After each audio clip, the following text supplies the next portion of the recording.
দেখুন কৃষক বন্ধুগণ, এই যে একটি ঝাড় আমি তুলেছি, আপনারা ভালো করে লক্ষ্য করুন। এখানে কিন্তু বীজ ছিল কিন্তু একটিই। দেখুন একটি বীজ, তার সঙ্গে একটি ছোট্ট একটা মানে বীজ ছিল। মূলত ছোট আর বড় বীজ মিলে এই যাই হোক দুটি বীজ বলা যায়, মানে একসঙ্গে জয়েন্টে ছিল বলে এই বীজটা ভাঙা হয়নি। তো দেখুন এই ঝাড়টা কত সুন্দর হয়েছে, একদম নীরোগ। এখানে কিন্তু যেহেতু নীরোগ ঝাড়, সেই কারণে এখানে কিন্তু কোনো রকমের পোকা, দেখুন একটি কন্দতেও পোকা লাগেনি। আর মাঝেরটা দেখেছেন যেটা আগে হয়েছে সেটা কিন্তু বেশ মানে মোটা আকার ধারণ করে নিয়েছে। ঠিক আছে, এইবারে ধীরে ধীরে যখন এই গাছ মানে শুকাবে ততই কিন্তু এই মালটা আরও মোটা হবে, পরিপক্ক হবে, এমনকি একটা লাল কালার আসবে। আর তার পাশে যে ছোটো ছোটো যেগুলো দেখছেন, এই যে ছোটো ছোটো হয়ে রয়েছে, এগুলো কিন্তু এরপরে মানে মোটা হবে, কিন্তু ওই পরিমাণে মোটা হবে না। দেখুন এই দিকে দেখুন, এই দিকের গাছগুলো দেখুন, এই যে প্রথমে যেটা বার হয়েছে সেটি কিন্তু যথেষ্ট মোটা হয়ে গেছে। তো এই এই ধারে যে ঝাড়টি রয়েছে দেখুন, এইগুলোতে মোটামুটি বেশ অনেকগুলোই রয়েছে, সংখ্যায় গুনলে 20-25-এর বেশি হবে। ঠিক আছে, এবারে যেগুলো যেগুলো আগের হয়েছে সেগুলো অনেকটাই মোটা হয়ে যাবে। তবে একটা জিনিস লক্ষ্য করুন, কেন আমি বারবার করে আপনাদেরকে দানা বীজ বা এগুলো দিতে বলি, যে এই ঝাড়টিতে কিন্তু কোনো রকমভাবে পোকাতে কোনো কন্দতেই কিন্তু খেতে পারেনি, কোনো রকমভাবে পোকা লাগেনি। রোগ লাগা গাছগুলোতে কিন্তু এরকমভাবে পোকাতে খেয়ে নেয়, মাটি নিজে পোকাতে খেয়ে নেয়। আর এই যে জিনিসগুলো দেখছেন, এইগুলোকে আমরা একাঙ্গির, আমাদের কৃষকের নর্মাল ভাষায় কিন্তু এগুলোকে আমরা একাঙ্গির আপনার জল বলছি। এগুলো কোনো কাজে লাগে না। যদি কারো জমিতে দেখা যায় এই একাঙ্গির এই গুটি গুটি জলগুলো বেশি পরিমাণে হয়েছে, তাহলে জানবেন তার মালের ফলনটা কম হয়।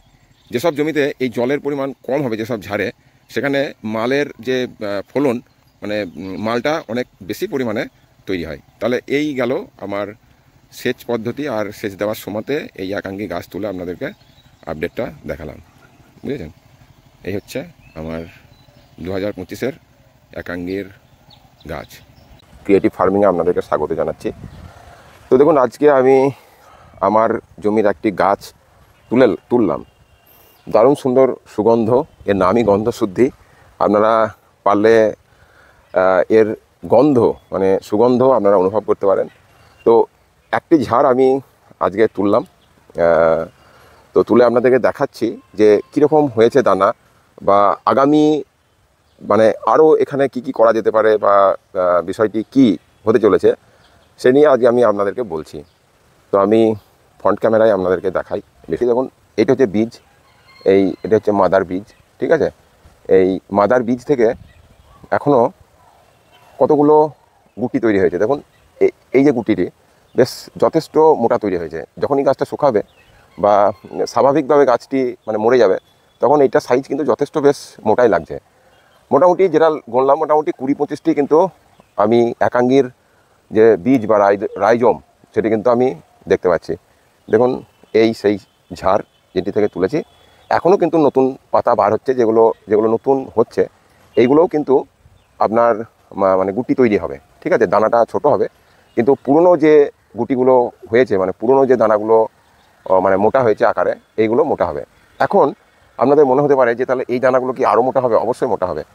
গাছ যখন তার স্বাভাবিকভাবে মানে মানে মরে যাবে, মানে কি স্বাভাবিকভাবে গাছ একটা টাইমের পর তো তার বৃদ্ধি নষ্ট হয়ে যাবে।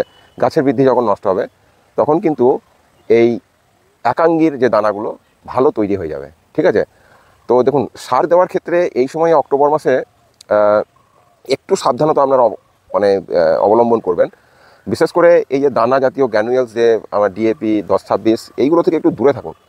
এখন অনেক মানে হিউমিকের দানা বা অনেক অনুখাদ্য যেমন জিঙ্ক, বোরন, মলিবডোনাম, সালফার টালফার অনেক কিছু দিয়ে যে দানা মানে লিকুইডগুলো পাওয়া যাচ্ছে বা গ্র্যানুয়েলসগুলো পাওয়া যাচ্ছে, যেগুলো গাছে স্প্রে করুন, তাহলে গাছ তার খাবারটা পাবে। আর ডিএপি বা 10-26গুলো দিলে কী হবে, এই ধরুন এই যে নতুন যে পাতাটা বার হচ্ছে, এইখানে যদি আপনার ডিএপির দানাটা ঢুকে যায় বা ইউরিয়া ঢুকে যায়, তাহলে কী হবে, যদি সেই সময়তে বৃষ্টি না হয়, তাহলে ওইখান থেকে কিন্তু মানে পচন রোগ শুরু হতে পারে। মানে মরে যাবে সে কথা আমি কিন্তু বলছি না, মানে মরে গেলেও যেতে পারে। মানে এর আগে কিন্তু মানে অনেকের ক্ষেত্রে হয়েছে, ইভেন আমার ক্ষেত্রে হয়েছে, সার দেওয়ার পরেই কিন্তু জমি নষ্ট হয়েছে। তো গাছকে এখনও 2 মাস সময় দিন, স্বাভাবিকভাবে বাড়তে দিন। ঠিক আছে, মাল কিন্তু তৈরি হয়ে যাবে, এইটুকুনি বলতে পারি, মাল তৈরি হয়ে যাবে। দেখুন এই গাছটিকে আমি মানে মাটিতে পুঁতে দেবো। এর শিকড়ের খুবই মানে টেম্পার, এই এই এই একাঙ্গির যে শিকড়। ঠিক আছে, তো এই দেখুন কৃষক বন্ধুগণ, এই সেচ দেওয়ার সময়ে একটি গাছকে টেনে তুলে আপনাদেরকে দেখাচ্ছি বিষয়টি। একাঙ্গীর দেখুন এই যে দানাগুলো কিন্তু হতে শুরু করেছে, যেগুলো দেখুন মানে পুরনো দানা সেগুলো কিন্তু আপনার তৈরি হয়ে গেছে, ঠিক আছে। আচ্ছা, আর যেগুলো দেখুন আবারও গাছ বার হচ্ছে একটু মানে নতুন গাছ, সেইগুলো দানাগুলো কিন্তু এখনও পরিণত হয়নি, এগুলো ছোটো ছোটো ছোটো হয়ে রয়েছে, ঠিক আছে। এই যে দেখুন আবার দেখুন এখানে একটি লাল মানে দানা তৈরি হয়ে গেছে, ওটি হচ্ছে গিয়ে বীজ। ওই যেটা একটু লাল বুঝতে পারছেন ওটি হচ্ছে বীজ। আর এই দিকে দেখুন বেশ মোটা আকার ধারণ করেছে, তার উপরে দেখুন আরও ছোটো ছোটো আকারে ধারণ করেছে, ঠিক আছে। এইবারে আপনার যতদিন পর্যন্ত গাছ বেঁচে থাকবে সেই মালগুলো কিন্তু মানে আপনার মোটা হবে। তো এই গাছটিতে আরেকটি জিনিস লক্ষ্য করুন যে এই উপরে দেখুন একটু খাওয়া খাওয়া হচ্ছে, মানে এই গাছটি একটা সাইডে একটু রোগ লেগেছিল প্রথম দিকে, পরে এইগুলোকে বেরিয়েছে, ঠিক আছে। এই গাছটি কিন্তু দেখুন এখানে দেখুন একটু গর্ত হয়ে রয়েছে, মানে এটা পোকা লেগেছিল, ঠিক আছে।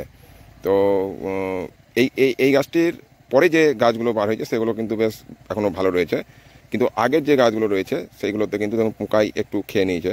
তো এই কারণেই কিন্তু ভালো দানা বীজ দেওয়ার কথা আমি সবসময় আপনাদেরকে মানে বলে থাকি।